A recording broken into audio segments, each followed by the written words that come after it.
amahoro w'Imana kuri wowe ewe bana natwe muri gahunda zacu z'amakuru buri munsi unyuze kuri channel zacu zombi arizo MTV show ndetse na Gasabo News 24 nguhaye ikaze muri gahunda yacu y'amakuru gusa nimburi mushya no gushikaza gukora subscribe cyangwa sabone kugira ngo ujye mu mbere bagirwaho n'amakuru n'ibiganiro tugutegurira umunsi nimburi mushya hano kora subscribe cyangwa sabone kugira ngo ujye mu mbere bagirwaho n'amakuru n'ibiganiro tugutegurira umunsi ku wundi nimbakoze ibiganiro byacu bishinga bigere kuri hashoboka kanda like ndetse wandusangiza igitekerezo cyawe mwiza wasi muri section ya comments nguhaye ikaze.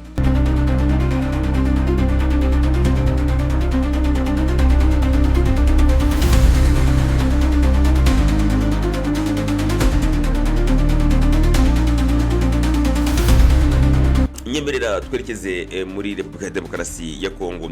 Amakuru akomeje gucicikana mu ntara ya Ituri muri Repubulika ya Demokarasi ya Kongo bavuga ko Colonel Kaina Innocent wari umaze igihe ashinze umutwe witwa Force Nationale pour la Libération du Congo FNLC yabafungiye mu gihugu cya Uganda. Uyu musirikare mukuru uri mu batavuga rumwe n'ubutegetsi bwa Repubulika ya Demokarasi ya Kongo yahoze ari umusirikare mu barwanyi ba M23 gusa mu minsi yashize ubwo bongeraga kubura imirwano uyu musirikare yanze kwifatanya nabo. Nyuma y'aho gato yavuye mu gihugu cya Uganda agaruka no mu ntara ya Ituri ahita ashinga umutwe we w'inyeshyamba. Amakuru tugira bemeza ko uyu musirikare batawe muri yombi n'igisirikare cya Uganda UPDF. Iyi nayo nkuru tugiye kwibanda muri gahunda yacu y'amakuru nguhaye ikaze. Ngiye kubana nitwa Etienne Besa.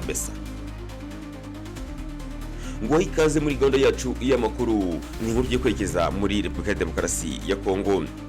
Colonel Innocent Kaina wahoze ari mu basirikare bakuru umutwe wa M23 minsi ishize yemeje ko yamaje gushinga undi mutwe ugamije kurwanya ubutegetsi bwa Repubulika ya Demokarasi ya Kongo. Mu mpera za 2012 ubwo M23 yagaruraga ibice byo mu burasirazuba bwa Repubulika ya Demokarasi ya Kongo birimo umujyi wa Goma, Kaina ari mu basirikare bakuru bari bayoboye ingabo z'uyu mutwe.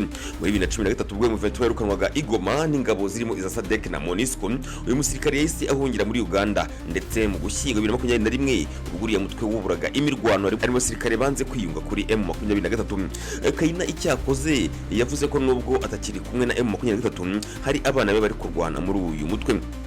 Mu gihe M23 kuri ubigenzura ibice byinshi byo mu burasirazuba bwa Kongo birimo imijyi ya Goma na Bukavu, Colonel Kaina Innocent nawe yamaze gushinga umutwe we ufite umugambi wo kurwanya ubutegetsi bwa Kinshasa. N'umutwe uyu mugabo yise Coalition Nationale pour la Libération du Congo CNLC mu gihe igisirikare cyawo cyitwa Force Nationale pour la Libération du Congo FNLC. Itangazo umutwe wasohoye tariki 30 Werurwe yerekana ko Colonel Innocent Kaina ari umugabo mukuru w'ingabo za FNLC mu gihe umuvugizi wazo ari Major Kaseleka Andre. Muri iryo tangazo uyu mutwe bigaragaza ko ufite icyicaro ahitwa Aveba mu ntara ya Ituri. Banyirawo bavuga ko mu batumye bahitamo kujya ishyamba harimo imyitwarire y'ubutegetsi bwa Kinshasa irangwa no kuba butarajwe inshinga n'imibabaro abanyekongo baterwa n'imiyoborere mibi idashingiye ku ndangagaciro. Mu byo Kaina n'umutwe we banenga leta Kinshasa harimo ruswa, ikeni wabo, kugura abo ishaka kwiyegereza, guta muri yombi abana mu buryo bunyuranyije n'amategeko, itoteza ndetse n'amacakubiri. Uyu mutwe wagaragaje ko hakenewe ko abanyekongo bahabwa serivisi mu cyubahiro kandi biciye mu miyoborere myiza.